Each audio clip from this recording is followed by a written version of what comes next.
Hello guys, welcome back to this channel. In today's video, I'm going to show you how internal wave turbulence works in Heartopia collophilus event. If you've been wondering what this underwater phenomenon does, this guide will explain everything you need to know. So let's get into it. The internal wave turbulence is a special underwater current that you can find while exploring the Whalefall Canyon.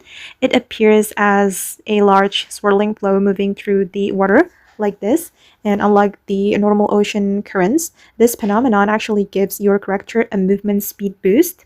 As in, as you enter the internal wave turbulence, you'll receive a buff that increases your movement speed by 60%, allowing you to swim much faster through the canyon.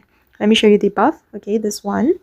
And this makes internal wave turbulence extremely useful when you're traveling between different areas, searching for collectibles or completing exploration quests. Instead of using your own stamina to swim too long distances, you can ride the current and move around much more efficiently.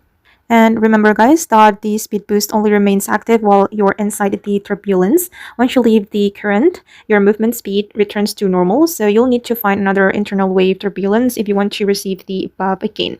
If you see one while exploring, don't avoid it. Swim directly into the swirling current to activate the 60% movement speed increase and use it to reach your destination faster. And okay guys, that's how the internal wave turbulence works in Heartopia collophilus event. It's a simple but very useful environmental feature that helps you travel around Whalefall Canyon much more quickly.